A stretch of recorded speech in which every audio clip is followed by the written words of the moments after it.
नमस्कार विद्यार्थ्यांनो, माणूस बांधूया या पाठाच्या पाठीमागील भागात आपण पाहिलं की माणूस संवाद हरवत चाललेला आहे.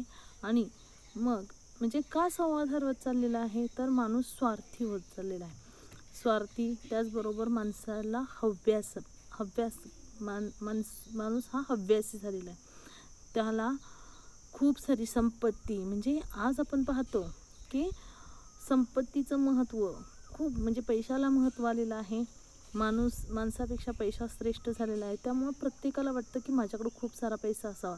आणि याच्यामध्ये काय झालं तर माणसानं मुलांच्या विकासासाठी पैसा न खर्च करता माझ्या 7 पिढ्या कशा बसून खातील याचा विचार माणूस करू लागला. आणि त्यामुळं येणारी पिढी कशी झालेली आहे, तर म्हणजे ती पिढी निवांत राहिलेली आहे. त्या पिढीला जाणीव नाही. त्याचबरोबर ती कर्तव्यापासून दुरावलेली आहे. कारण सगळंच आपल्याला ऐतं मिळतंय हे जेव्हा त्यांच्या लक्षात यायला लागले, तेव्हापासून ती कर्तव्यापासून दूर झालेली आहे. कुठलंही काम, म्हणजे कुठलीही गोष्ट सहजासहजी उपलब्ध होती म्हटल्यावरती ते आपल्या शरीराला कुठलाही त्रास देत नाही आहेत, हे आपल्याला दिसून यायला लागले. आणि मग माणूस काय करायला लागलेला आहे की पैशाला जास्त महत्त्व दिल्यामुळे माझ्याकडे कसा पैसा जास्त येईल याचा विचार, आणि त्यामुळे माणूस माणसापासून दुरावलेला आहे. येईल तो प्रत्येक दिवस, आज म्हणजे येईल तो दिवस, आजचा दिवस हा शेवटचा असं नाही, उद्याची चिंता राहते. उद्या काय करता येईल, उद्याचाच विचार. आणि त्यामुळं आज काय करतोय ह्याच्याकडे दुर्लक्ष व्हायला लागलेलं आहे. माणूस जगण्यापेक्षा जगण्यासाठी रोज मरताना दिसतो आहे. आणि त्यामुळंच माणसाला माणसाची किंमत राहिलेली नाही, माणूस माणसापासून दुरावलेला आहे. आणि सगळ्यात याच्यातून जर तुम्हाला कोण बाहेर काढेल, तर तो बाहेर काढेल तो संवाद. मग आता परिस्थिती कशी झालेली आहे, लेखक सांगतात बघा, संवाद नको होतो तोही स्वार्थासाठी, आणि आता तो हवा आहे तोही स्वार्थासाठीच. ही लबाडी कायम ठेवली तर पुन्हा आणखी एक संवाद हवाय. ह्या स्वार्थाचा मॉल उभा राहील इतकंच. संवादाची इतकी गरज माणसाला का आहे याचा शोध या निमित्ताने घ्यायला हवा. मन हे प्रत्येक प्राण्याला आहेच, पण मनात सुखदुःखाची कंपनं निर्माण होऊन त्यातून नवनिर्मिती करण्याचं अनोखं दान फक्त मनुष्य प्राण्यालाच आहे. म्हणून मेंदूतून प्रकटणाऱ्या अनेक नैसर्गिक प्रेरणांपैकी एक नवनिर्मितीची प्रेरणा, जी विचार करायला लावते, भूतकाळाशी धागा जोडते, भविष्याचं स्वप्न रंगवते, निजलेली ऊर्जा जागून वर्तमान सुसह्य होण्यासाठी नवनव्या प्रयोगात गुंतते, माणूसपणाचं पोषण होण्यासाठी हवाय संवाद. संवाद हा माणूसपणाचा पायाभूत धर्म आहे. आज ह्या धर्मावर धर्मसंकट आल्यानं माणसं माणसासारखी वागत नाहीत असं दिसतं. त्यांना अधिक हव्यासाचा कुठे थांबायचं हे न कळण्याचा एकाकी जीवनपथ वाटत आहे. बघा, लेखक काय म्हणतात की आत्तापर्यंत लोकांना संवाद नको होतो. आतापर्यंत लोक एकमेकांशी संवाद नाही करत नव्हते. मग ते का करत नव्हते, तर स्वार्थासाठी. कारण वेळच कुठे होता, पैशाच्या पाठीमागे लागलेल्या माणसाला इतरांशी बोलायला वेळ नव्हता, म्हणजे तो स्वार्थासाठी, त्याला संवाद नको होता. आणि आता संवाद पाहिजे, तोही कशासाठी, तर स्वार्थासाठीच. आणि अशी जर कायम लबाडी ठेवली तर संवाद हवाय ह्या स्वार्थाचा आणखी एक मॉल उभा राहील, एवढंच होईल. म्हणजे इथं आत्म्याचा संवाद होणार नाही, तर इथं फक्त संवाद होईल, पण तो कसा असेल, त्या निरर्थक संवाद, म्हणजे त्याच्यातून म्हणजे फक्त स्वार्थासाठी संवाद साधला जाईल.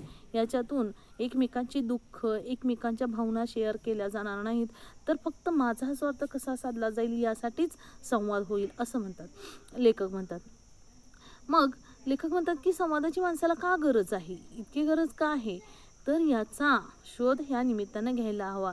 कारण मन हे प्रत्येक प्राण्याला आहेच, परंतु सुखदुःखाची कंपनं निर्माण होऊन नवनिर्मिती करण्याचं दान फक्त मनुष्याला आहे.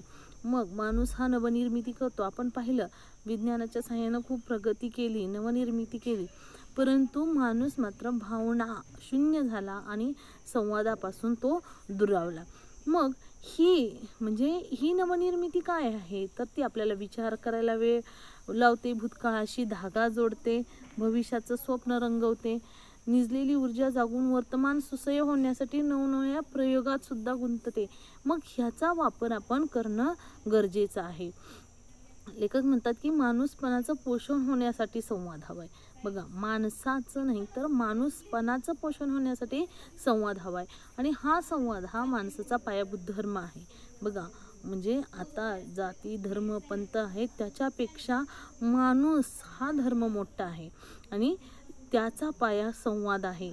आणि आज ह्याच धर्मावरती धर्मसंकट आलेलं आहे.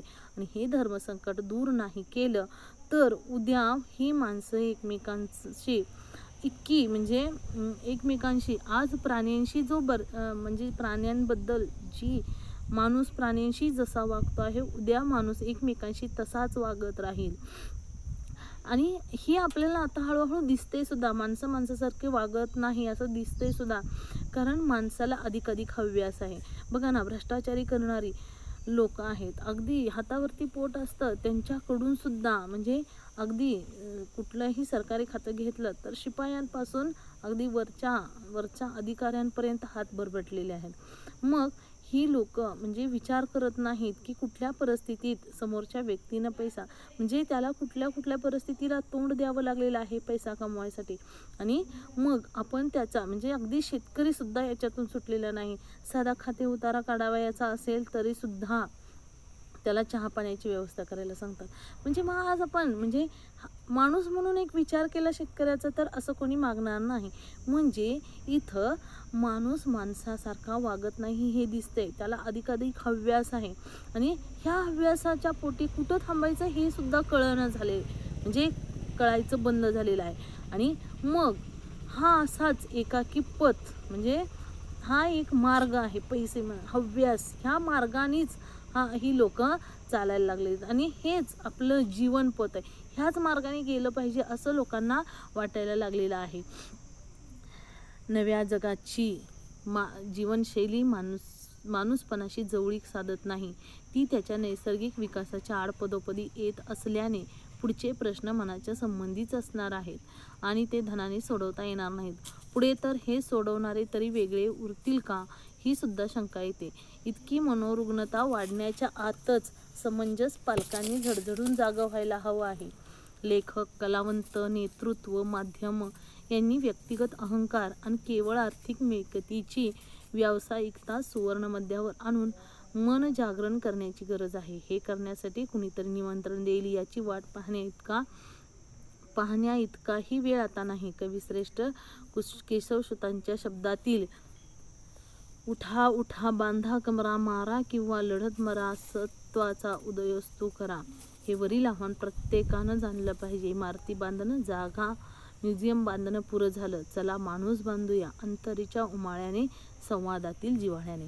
बघा, आता लेखक म्हणतात की नव्या जगाची जीवनशैली माणूसपणाशी जवळीक साधत नाही. आज आपण जे जीवनशैली अंगीकारलेली आहे तर ही माणूसपणाशी जवळीक साधत नाही. आपण माणसापासून दुरावत आहोत. ही त्याच्या नैसर्गिक विकासाच्या आड पदोपदी येते. म्हणजे हे जे वागणं आहे हे नैसर्गिक विकासाच्या पदोपदी आड येते आणि मग पुढचे प्रश्न मनाच्या संबंधीचेच असणार आहेत. म्हणजे इतके म्हणजे आणि त्यामुळंच म्हणजे आज आपण पाहतो की आत्महत्या होत आहेत. बऱ्याच ठिकाणी म्हणजे रॅगिंग होतं, आत्महत्या होतात. याला काहीतरी कारणीभूत आहे. म्हणजे कोणती तरी व्यक्ती कारणीभूत ठरते आहे. आणि हे का होतंय तर माणूस माणसापासून दुरावलेला आहे. मग माणसाचं मन जाणलं पाहिजे आणि या मनाच्या म्हणजे आता हे पुढं जे काही आपल्या पुढे प्रश्न उभे राहणार आहेत ते सगळे कसे असतील तर माणसाच्या मनाच्या संबंधीचे असणार आहेत आणि ते पैशाने सोडवता येणार नाहीत. आणि हे म्हणजे सगळ्यात महत्त्वाचं हे प्रश्न सोडवणारे तरी वेगळे उरतील का ही सुद्धा शंका आता लेखक व्यक्त करायला लागलेले आहेत. की म्हणजे मनाची मरगळ असेल, मनाला येणारा म्हणजे मनाला वाटणारं दुःख असेल, ह्या सगळ्या समस्या सोडवायला सुद्धा कुणी उरणार नाही याशी.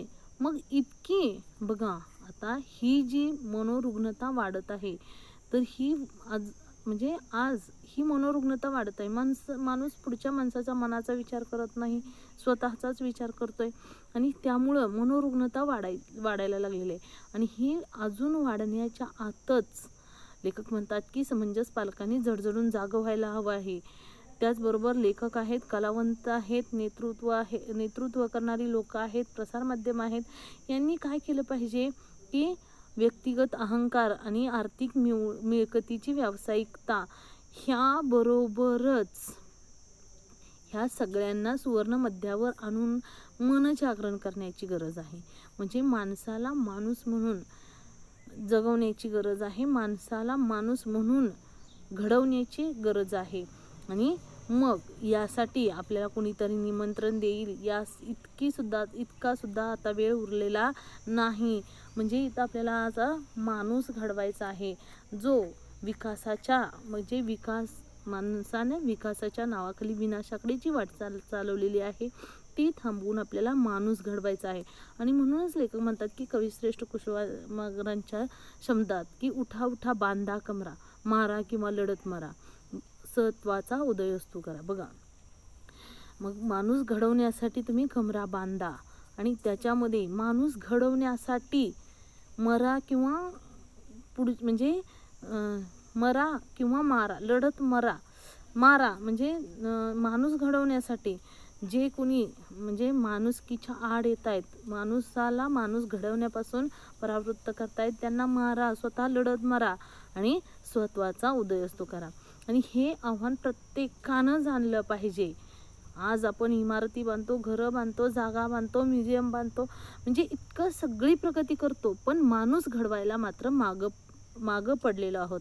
आणि म्हणूनच लेखक म्हणतात की आता हे पुरं झालेलं आहे. हे सगळा विकास म्हणजे ह्या सगळ्या विकासाकडे दुर्लक्ष करून माणूस घडवण्याचा विकास आपल्याला केला पाहिजे. म्हणूनच लेखक म्हणतात की चला माणूस बांधूया अंतरीच्या उमाळ्याने, संवादातील जिव्हाळ्याने. म्हणजे माणूस माणसाशी बांधला पाहिजे. कसा बांधला पाहिजे तर अंतरीच्या मनापासून. माणसांची मन एकमेकांशी जोडली पाहिजेत आणि ही जोडतील कशी तर संवादातील जिव्हाळ्याने. जिव्हाळ्याचा संवाद असला पाहिजे, कोरडा संवाद इथं नको आहे. अशा पद्धतीनं माणूस घडवायचा, माणूस बांधायचा लेखक संकल्प करण्यास सांगतात. अशा पद्धतीनं हा टॉपिक इथं संपलेला आहे. हा गद्य प्रश्न पर्व या पुस्तकातून घेतलेला आहे आणि याच्यावरच्या कृतींचा अभ्यास करायचा आहे. धन्यवाद.